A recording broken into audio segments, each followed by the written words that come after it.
When I was 16 years old, I began an apprenticeship to become a farmer. I was on the job for about 3 months when my boss walked up to me and yelled, "I give you $1,000 to quit." He was furious because I was slacking off. I will never forget this moment for the rest of my life. I was shocked. I was stunned, but mostly ashamed. Although I was a city boy and had only been working on a farm for a few summers, I thought I knew everything.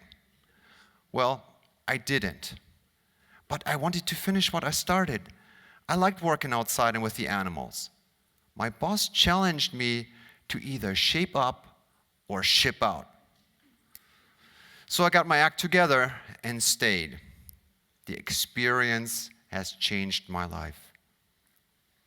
I'm no longer working as a farmer, but the skills I learned during that time have given me a solid foundation for all my future jobs. You see, I did not go to college right out of high school. I graduated after 10th grade at the age of 16 because I grew up in Germany and I had a choice. I could choose between the academic and the apprenticeship route. I hated school, so having a choice prevented me from dropping out. I did go to college much later at the age of 29 and earned a degree in business administration. At that time, I had changed careers and I was working in marine hardware sales. I had done a second apprenticeship and I wanted that education. I was ready for it. And honestly, my work experience greatly benefited my learning. Apprenticeships. Apprenticeships are the backbone of the middle class in many countries. But here in America, their value is totally underestimated. And that's a shame.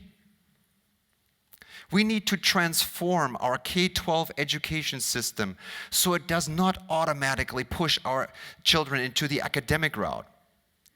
Not everyone has to go to college right out of high school. High school and college dropout rates are high. In many cases, because of boredom.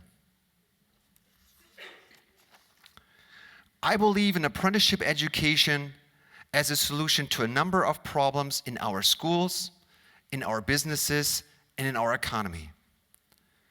We need to get our kids engaged in hands-on learning in their areas of interest. And we have to get them engaged in areas where we have a need. Their education has to match with what's happening out in the real world. Apprenticeships offer tremendous opportunities, and not just in manufacturing. We know that the lack of truly skilled workers is critical in many industries, and this has escalated over the last decade. We need to find new sources of skilled workers. Our largest source is our middle and high schools. But there's a problem. Our K-12 education system is currently heavily geared towards higher education. It does not prepare our kids for success in industry. I run a small company in Everett, Washington. We have 30 employees and manufacture a variety of plastic parts. I was hired without a plastics engineering degree because my boss knew I would learn everything necessary on the job from my coworkers and mentors.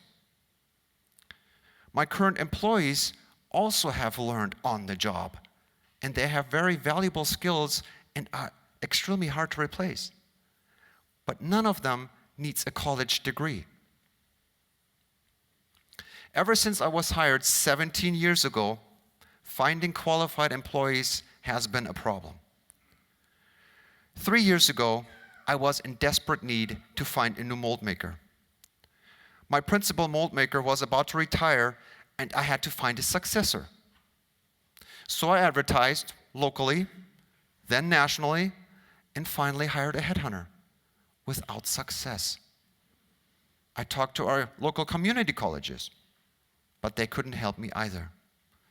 So my only solution was to start an in-house training program and to find an apprentice.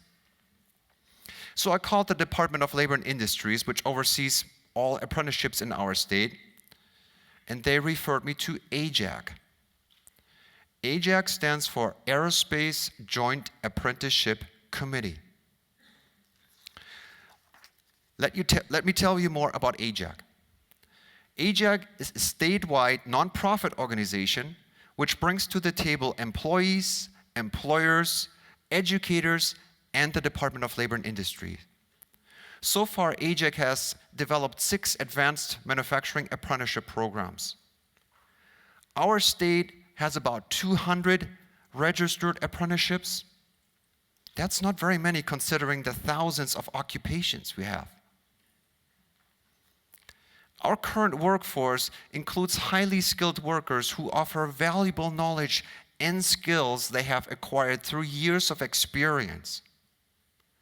We have to capture that knowledge and help these retiring workers to pass it on to the next generation before it is lost. AJAC does that by hiring and training these workers as teachers. In businesses with apprenticeship programs, these individuals become mentors. So I called AJAC, and in fact, yes, they had a 5-year apprenticeship program for mold making. Believe it or not, a few days later, a young man walked in the door and dropped off his resume. He had just been laid off and had some prior experience as a mold making assistant. He became our first apprentice. You might want to know how he feels about that decision now. Well, he still feels very fortunate that he took that opportunity. And he says that he would not have achieved his financial and professional goals to date going a different route. As for our business, we have added 4 more apprentices. They are the basis for our continuous growth. Now, let me explain apprenticeships and dispel some of the misconceptions you might have. Many people believe in apprenticeships as being low-level, hands-on, low-paid training for kids who aren't bright enough to succeed in higher education. In short, kids who aren't smart. Wrong. Totally not true. I don't see myself as being a loser. Quite the opposite, actually. We're talking about education in state-approved programs which last 3 to 6 years. Apprentices earn a good living wage while working full-time in state-approved businesses called training agents. In addition, they take classroom training for about 4 hours a week. They get raises every 6 months if they perform well on the job and in class. The tuition is paid in full if it is an AJAC apprenticeship. Other fees for like registration and books and stuff like that is usually covered by the training agent, provided they pass their classes with A and Bs. So students graduate with professional certification, college credit, skills for life, and no educational debt. Yes! Thank you.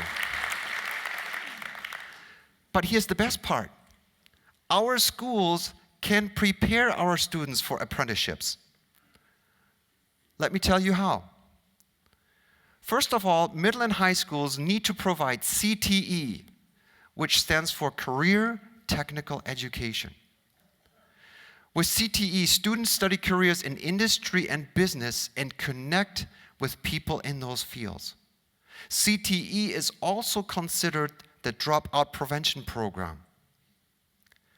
Students discover their interests and then see when and why and how they need more academic training down the road, just like I did. Second, there's a program called Core Plus. inspired by researchers from Harvard and MIT in 2011, the Boeing Company collaborated with government and other businesses across the state to create the Core Plus initiative.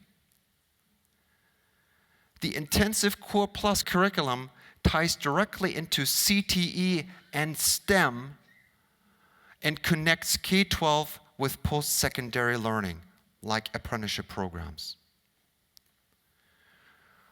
With Core Plus, students are exposed to more in-depth work-based learning at an earlier age, and Core Plus connects businesses with education at all levels. Core Plus is currently offered in 5 major industry sectors. These are aviation, maritime, construction, medical devices, and agriculture. Yes, more need to be added, but as a business owner, I'm strongly supporting Core Plus because I believe all businesses in our state will benefit from it. So I have given you all the pieces of the transformation puzzle. Now let me put them together so you can see how it all would work. Number 1, school districts need to provide coherent CTE in middle schools and high schools. Number 2, high school CTE uses the Core Plus curriculum to prepare kids for apprenticeships. Number 3, students at the age of 16 are now able to enroll in youth apprenticeship programs with local businesses. This is huge and brand new in our state. In fact, it's such a big deal that our governor just held our state's first youth apprenticeship summit, in which I participated. Number 4, AJAC, local community colleges, and the Department of Labor and Industries is administering and overseeing the youth apprenticeship programs. 5, credit equivalencies are earned towards high school graduation. So by the end of 12th grade, students have earned enough high school credit to graduate. Yay! Exactly.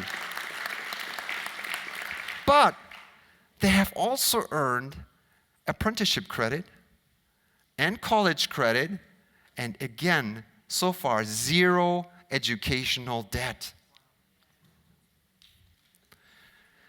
We face serious challenges to building our 21st century workforce and competing in a global economy. Why? Because of our aging workforce, because of greater demand in production, because of new technologies, but most of all, because of the gaps in our education system.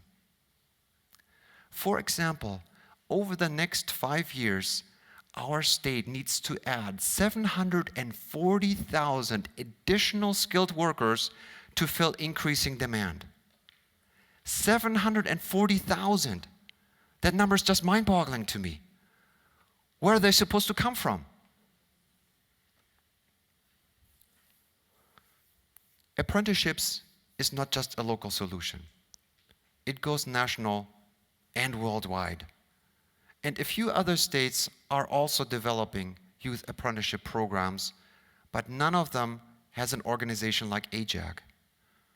I believe other states should look at the state of Washington as an inspiration as they develop their own programs. In closing, I want to leave you with these thoughts. We have smart kids in our schools. Some are just like I was, bored and unmotivated. Forcing them in a direction which is of no interest to them will kill their motivation and their passion. We can offer them excellent careers by adding apprenticeship programs which will fuel their passion. We can close the skills gap. We can support our economy. Apprenticeships can become the backbone of the middle class in America. Thank you very much.